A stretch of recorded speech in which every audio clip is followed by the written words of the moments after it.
유다의 세 번째 왕 아사라는 제목으로 본문의 말씀을 살피겠습니다. 여러분, 우리가 온전함을 이해할 때 좀 조심해야 하는 것이 있는데, 성경에서 등장하는 믿음의 사람들의 온전함이 마치 죄가 없는 것으로 이해돼서는 안 된다는 말입니다. 죄가 없는 완벽한 상태가 온전함으로 이해된다면 그 누구도 온전할 수 없다는 사실을 기억해 볼 필요가 있습니다. 그럼 성경이 왜 믿음의 사람들을 향하여 온전한 신앙이었다 또는 온전한 믿음이었다라고 평가하는 걸까요? 그것은 먼저 하나님의 너그러우심 또는 하나님의 용납으로 이해해야 할 것입니다. 하나님이 그들을 용납하셨다 또는 하나님이 그들을 받으셨다는 겁니다. 몇 가지 일에서 그가 부족하여서 그렇지 못하다 할지라도 하나님께 그들이 용납되며 정직하고 올바른 자로 여겨진다는 것입니다. 믿는 자들을 향한 하나님의 용납하심과 그들을 온전한 자로 여기시는 그 은혜로 인하여 온전함을 이해해야 할 것입니다. 그래서 그들의 성향이 일평생 하나님을 향하는가로 온전함을 판단할 수 있습니다. 완벽한 그의 인격을 말하기보다 그가 일평생 하나님을 찾고 의지하는 것으로 온전함을 이해하고 있더라는 것이죠. 물론 온전한 신앙을 가진 자의 높은 도덕성이 있을 수 있습니다. 그러나 그렇다 하더라도 그런 높은 차원의 도덕성이 기준이 아니라 그의 마음이 항상 여호와를 향하였다는 것으로 온전함을 이해하셔야 합니다. 높은 차원의 도덕성에 우리의 관심이 매몰되게 되면 우리는 우리도 모르는 사이에 온전한 신앙을 율법주의적 신앙으로 왜곡하게 됩니다. 행위가 곧 믿음인 것처럼 보게 되고 나아가 행위로 구원까지 판단하려는 태도를 갖게 됩니다. 이렇게 되면 무슨 일이 생기냐면 결국 누군가 구원을 받는 것이 하나님께서 친히 내신 또는 은혜롭게 내신 그 길로 말미암아 이루어지는 게 아니라 인간 개개인이 세운 주관적 평가에 의해서 해석될 수 있다는 말입니다. 저마다 구원에 대한 평가가 다르게 나타날 수 있다라 하는 것이죠. 그래서 높은 차원의 도덕성은 열매로 주어진다는 사실을 강조하는 겁니다. 그래서 여러분, 열매는 가지는 아닙니다. 열매는 그의 중심에서 맺어지는 자연스러운 순리라는 것이죠. 그래서 성경은 언제나 먼저 믿음을 귀하게 봅니다. 그리고 그의 행실이 뒤를 따르게 됩니다. 서두에 말씀드렸듯이 행실은 몇 가지 부족한 부분들이 항상 존재합니다. 그러니까 저와 여러분들도 믿음으로 신실하게 산다 하더라도 우리의 믿음의 발걸음들 속에는 몇 가지 부족한 부분들이 항상 존재한다는 사실을 기억하셔야 됩니다. 그럼에도 불구하고 우리가 불완전하느냐? 맞습니다. 우린 불완전하죠. 그런데 하나님은 어떻게 보시느냐? 하나님은 용납하신다는 거예요. 그것을 온전한 신앙으로 받아들이신다라고 말하는 거죠. 그가 부족하여도 그렇지 못하다 할지라도 하나님께서 용납하시는 이유는 또는 정직한 자로 여기시는 이유는 하나님의 은혜요, 하나님의 너그러우심 때문이라고 성경은 말합니다. 오늘 본문은 유다의 선한 왕들의 계복 가운데 처음 등장하는 아사 왕의 통치를 다루고 있습니다. 유다에는 20명의 왕들 가운데 8명의 왕이 선한 왕으로 기록되어 있습니다. 아사, 여호사밧, 요아스, 아마샤, 우시야, 요담, 히스기야, 요시야. 이 8명의 선한 왕들 가운데 이 계보에 처음으로 등장하는 왕이 바로 아사 왕이었다라고 볼 수가 있죠. 아사가 아비야를 이어서 유다의 왕이 되었고 그의 통치 기간은 10절에 41년이었다라고 표현하고 있습니다. 그의 통치의 선한 특성 중 대표적으로 우리가 눈여겨보아야 할 말씀이 있다면 저는 11절 말씀이 대표적이다 이렇게 말씀을 드리고 싶습니다. 11절입니다. 아사가 그의 조상 다윗같이 여호와 보시기에 정직하게 행하여. 아사는 여호와 보시기에 정직하게 행하였다는 것이죠. 이 말은 무슨 의미죠? 하나님 보시기에 정직한 것이 참으로 정직한 것이라는 뜻입니다. 여러분, 우리가 살아가는 사회 속에서도 정직이라는 가치가 있습니다. 그래서 저는 두 가치를 비교해 보려고 해요. 하나님의 정직과 인간의 정직이 서로 병행하고 있습니다.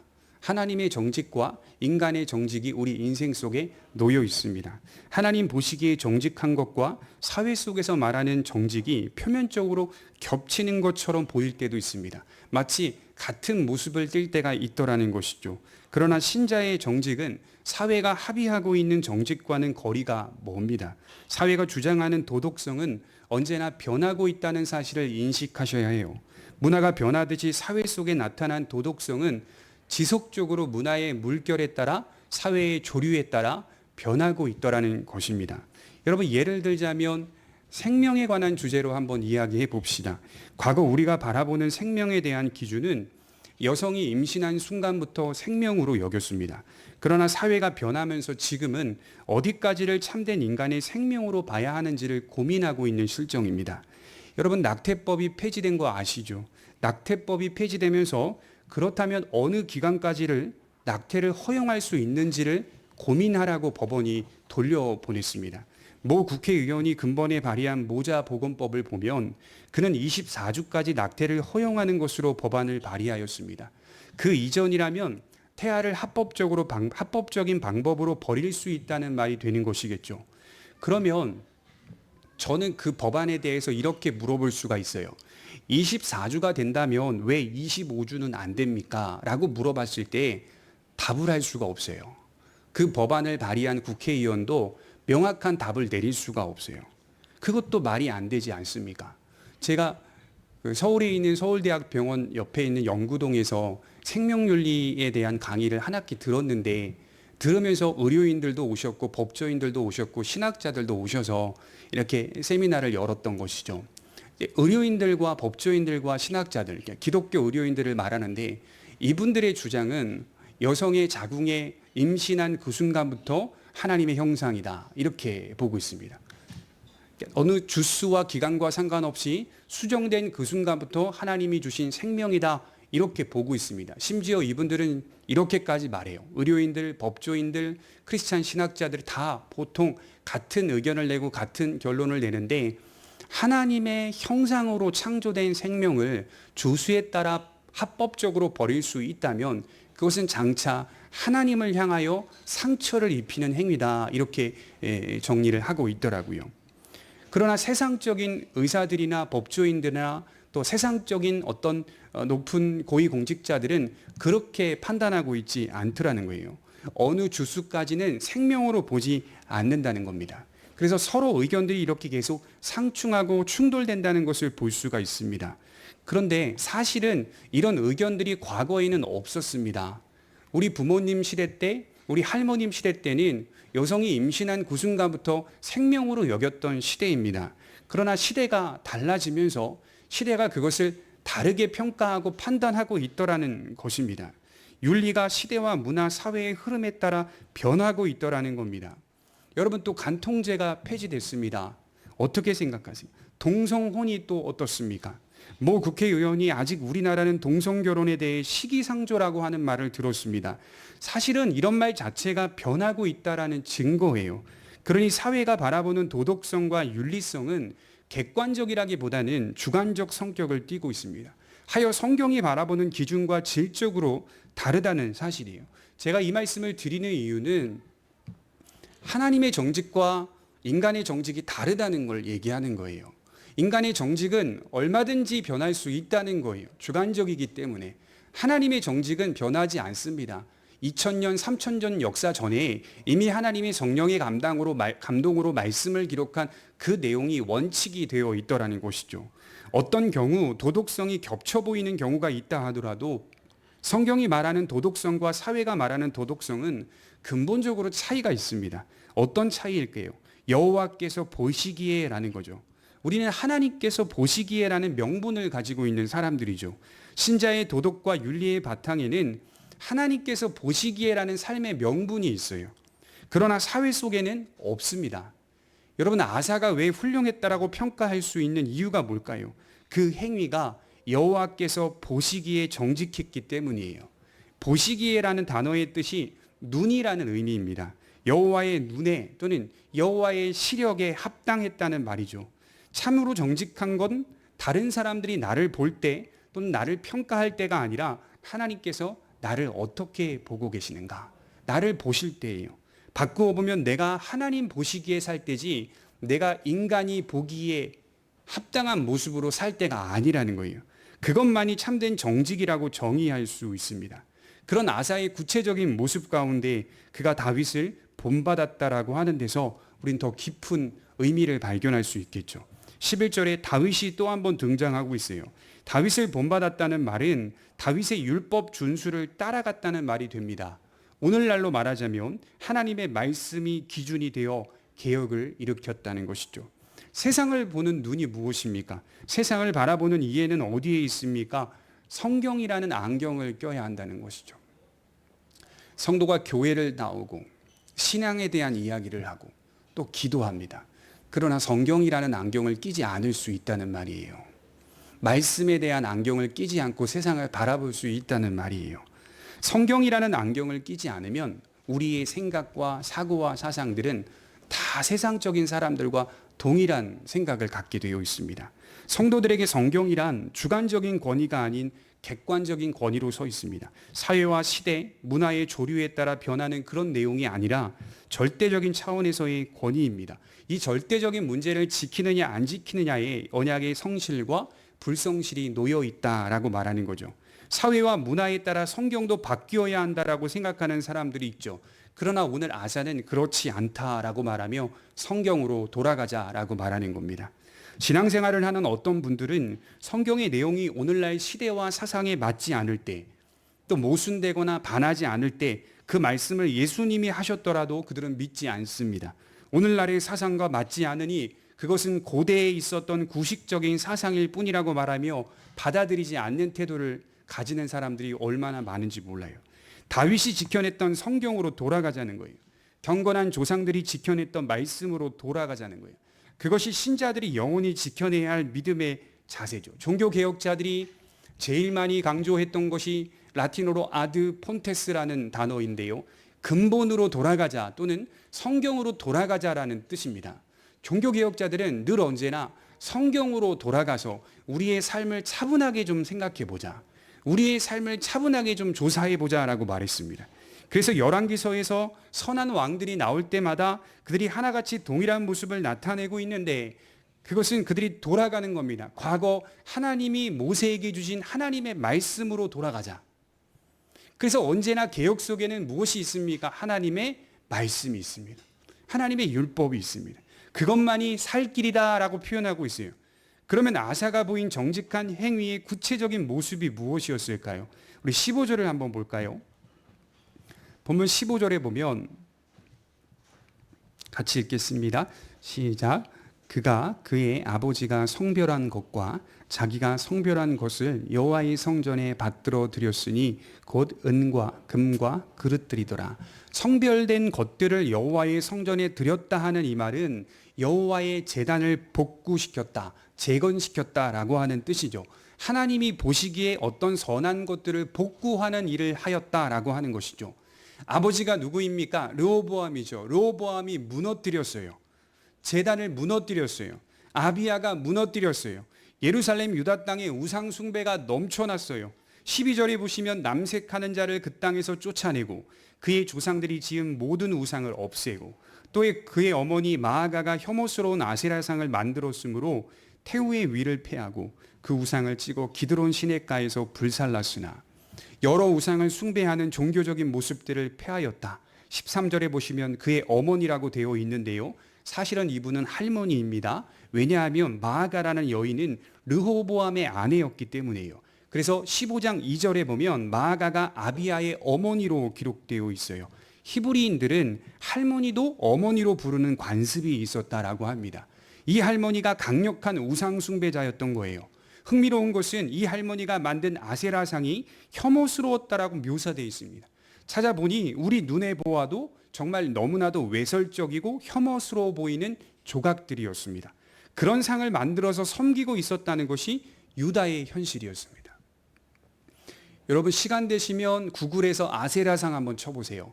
아세라상의 모습들이 사진에 다 발견된 고고학자들의 사진들이 다 나와 있는데요. 굉장히 외설적이고 혐오스럽습니다.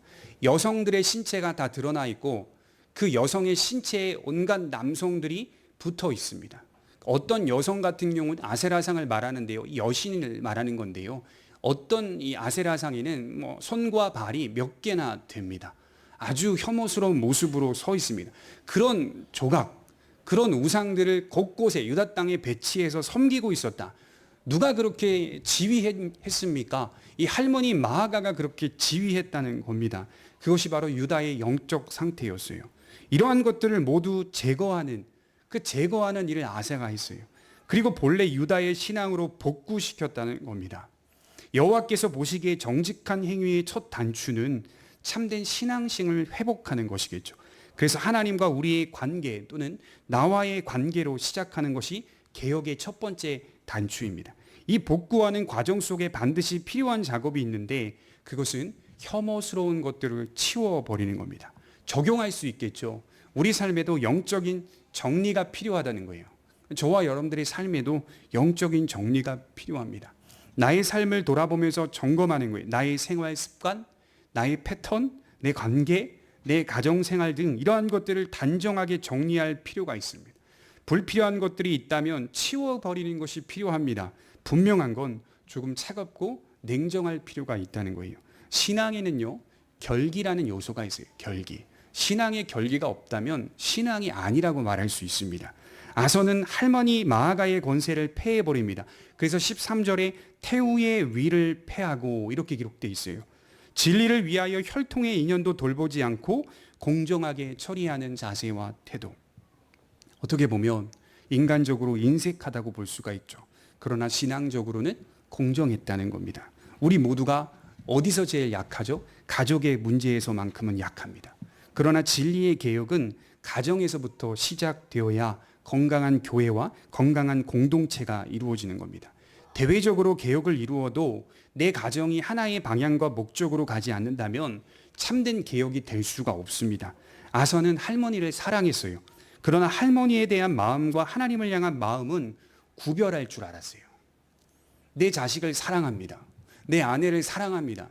그러나 그 마음과 하나님을 향한 마음은 구별할 수 있어야 하는 것이죠.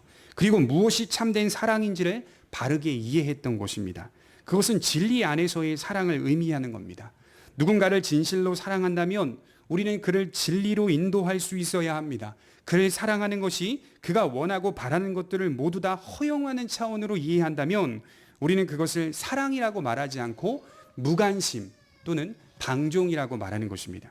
너가 하고 싶은 대로 해라. 여러분, 이것은 무관심이에요. 오히려 조언해 줄 수 있어야 하고 지도해 줄 수 있어야 합니다. 우리나라 남성들이 가정에서 이러한 의무와 책임을 쉽게 포기해 버리죠. 밖에서 일을 하는 것이 너무 고단해서 가정을 살피는 일을 쉽게 포기하며 그 권리를 아내에게 모두 다 내어줍니다. 성경은 결코 그래서는 안 된다라고 말하고 있어요. 여러분, 남편의 역할은요, 그 권리를 챙기는 겁니다. 가정에서도 챙기는 겁니다. 잔소리하는 남편이 되라는 의미가 아니라 아내와 함께 진리 안에서 가정을 돌보라, 보살피라 라고 말하고 있어요. 왜냐하면 내 가정은 우리의 교회와 우리의 사회와 우리의 국가와 전 세계와 연결되어 있기 때문이죠. 한번 곰곰이 생각해 보십시오. 우리 개개인의 가정이 얼마나 넓은 범위의 영향을 끼치고 있는지를 생각해 보셔야 돼요. 사회 구성원의 최소 단위는 가정이죠. 가정들이 모여 민족을 이루고 법과 제도를 만들어 나라를 형성합니다. 가정은 가장 중요한 공동체이며 인류의 근간입니다. 그래서 성경은 무엇보다도 가정의 중요성을 강조하고 있습니다. 사람들은 가정이라 하면 사소한 문제라고 생각하죠. 내 자녀를 돌보는 일, 아내와 시간을 갖는 일, 이건 사소한 일이라고 생각합니다. 그러나 사실은 그것이 사소한 게 아니라 공적인 일입니다. 공적인 일이에요. 그리고 그 일은 공적인 영역에서 감당하는 나의 의무입니다. 남편에게도 아내에게도 공적인 일입니다. 하나님의 창조적 역사에 참여하는 일이라고 성경은 그렇게 말해요. 그래서 우리는 가정을 진리로 갖고 가야 합니다. 오해하시면 안 됩니다. 가정적인 남편이 되라는 의미가 아니에요. 가정적인 아내가 되라는 의미도 아니에요. 당연히 가정적인 사람이 돼야죠. 거기에 머물러 있는 것이 아니라 내 가정을 진리로 살피라는 겁니다. 신앙으로 잘 살필 수 있는 가정이 돼야 한다라고 말하는 거죠. 아사는 지금 세상적으로 볼 때 할머니를 등한히 여기고 있어요. 직책을 폐해버렸거든요. 어떻게 보면 폐륜 아닙니까? 그러나 아사에게는 할머니의 영혼 구원이 훨씬 중요했습니다.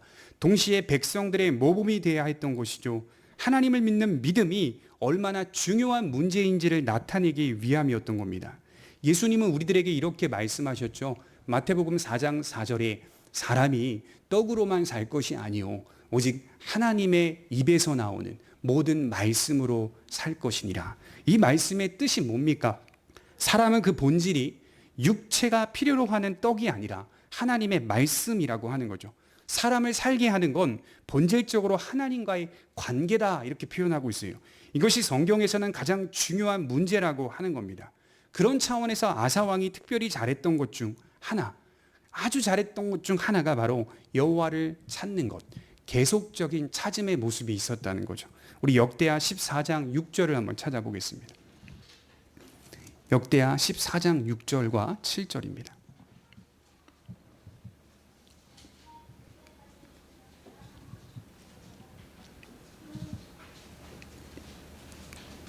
역대하 14장 6절 7절입니다.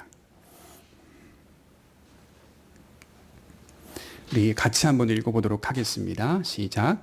여호와께서 아사에게 평안을 주셨으므로 그 땅이 평안하여 여러 해 싸움이 없은지라. 그가 견고한 성읍들을 유다에 건축하니라. 아사가 일찍이 유다 사람에게 이르되 우리가 우리 하나님 여호와를 찾았으므로 이 땅이 아직 우리 앞에 있나니 우리가 이 성읍들을 건축하고 그 주위에 성곽과 망대와 문과 빗장을 만들자. 우리가 주를 찾았으므로 주께서 우리 사방에 평안을 주셨느니라 하고 이에 그들이 성읍을 형통하게 건축하였더라. 7절에 우리가 우리 하나님 여호와를 찾았다. 우리가 주를 찾았다. 찾았다라는 단어가 두 번이나 나오죠. 인간이 하나님을 찾는 행위, 찾는 모습이 얼마나 중요한지를 기록하고 있어요. 그리고 6절은 평안을 주셨다라고 말씀합니다. 여호와를 찾는 아사의 모습으로 인해서 하나님은 유다 땅에 평안을 주시고 계십니다. 여호와를 찾는 우리의 행위는 평안과 직결되어 있는 문제라는 것이죠. 아사와 같이 눈에 보이는 평안도 경험될 수 있지만 그러나 성경이 말하는 참된 평안은 우리의 영혼에 관한 주제입니다. 여러분, 부활하신 예수님께서 제자들이 모여있는 집에 찾아오셔서 처음 하신 말씀이 뭔지 아십니까? 요한복음 20장 26절에 너희에게 평강이 있을지어다. 그리고 두 번째 또 찾아오셔서 하신 첫 번째 말씀이 뭔지 아십니까? 너희에게 평강이 있을지어다. 주님과 죄인의 만남은 평안과 직결되어 있는 문제라는 것이죠. 선지자에서 여러 번 약속하신 말씀들이 있습니다. 이사야 55장 6절에 보면 이사야가 이렇게 말하죠. 너희는 여호와를 만날 만한 때에 찾으라. 가까이 계실 때에 그를 부르라. 악인은 그의 길을 불의한 자는 그의 생각을 버리고 여호와께로 돌아오라. 그리하면 그가 긍휼히 여기시리라. 우리 하나님께로 돌아오라. 그가 너그럽게 용서하시리라. 왜 사람이 멸망할까요? 왜 사람이 죽을 수밖에 없는 운명 속에 나아갈까요? 그 이유는 찾지 않기 때문이라고 성경은 말합니다. 용서를 받지 못하는 이유가 무엇 때문일까요? 하나님이 나를 용서하지 않으시기 때문에 아닙니다. 이사야는 이렇게 말합니다. 그가 너그럽게 용서하시리라. 하나님의 너그러움을 몰라서 그렇습니다. 사람이 멸망하는 이유는 하나님을 찾지 않기 때문입니다. 약속은 무엇입니까? 찾으라. 만날 것이라. 우리 주님이 말씀하셨죠. 결국 진심으로 찾는 자는 만나게 되어 있습니다. 나에게 지속적인 찾음이 있는지를 점검하시기 바랍니다. 찾는다라고 하는 것은 또 다른 의미로는 의지하다라는 뜻입니다. 의지하다라는 말의 의미는 기울어져 있다는 뜻이에요. 기울어져 있다. 항상 내가 중간에 있는 게 아니라요. 기울어져 있습니다. 내가 지금 분주한 삶을 살고 있습니다. 처리해야 할 일들도 많고 가정 일도 많습니다. 관계적인 일들도 상당히 많습니다. 그런데 나는 여호와께 기울어져 있습니다. 사람이 분주해지고 바빠지면 또 하는 일이 잘 되면 나도 모르는 사이에 하나님께 기울어져 있던 마음이 다른 데로 기울어지기 쉽습니다. 우리 인간은요, 사실은 중간지대가 없습니다. 시소를 타신 분들은 아시겠지만 무게가 한쪽에서 조금만 늘어나도 금세 기울어지게 돼 있습니다. 그만큼 마음을 지키는 것이 쉽지 않은 문제입니다. 그러니 아사 왕에게도 이런 부족한 모습들이 발견되더라는 것이죠. 두 가지의 모습인데 하나는 산당의 잔존입니다. 산당을 없애지 못하였다라고 기록하고 있어요. 오해가 있을 듯하여서 말씀드리는데 열왕기상 15장 14절에 한번 보시면 이렇게 기록되어 있습니다. 열왕기상 15장 14절에 다만 산당은 없애지 아니하니라 라고 말씀이 되어 있어요.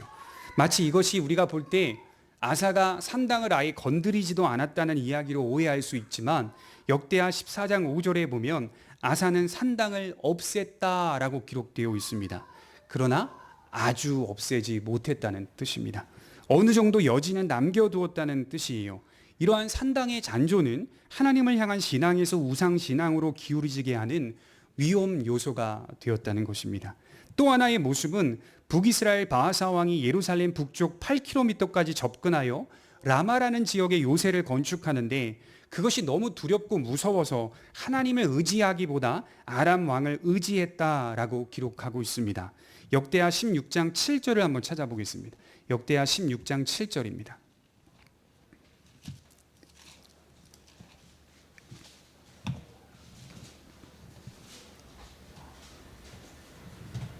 역대하 16장 7절입니다.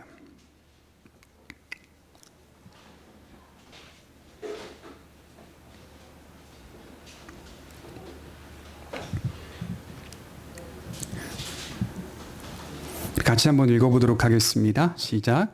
그때에 선견자 하나니가 유다 왕 아사에게 나와서 그에게 이르되 왕이 아람 왕을 의지하고 왕의 하나님 여호와를 의지하지 아니하였으므로 아람 왕의 군대가 왕의 손에서 벗어났나이다. 자, 선한 왕으로 소개된 아사 왕도 유다를 침공하려는 북이스라엘 바하사 앞에서 불안하고 두려웠던 것이겠죠.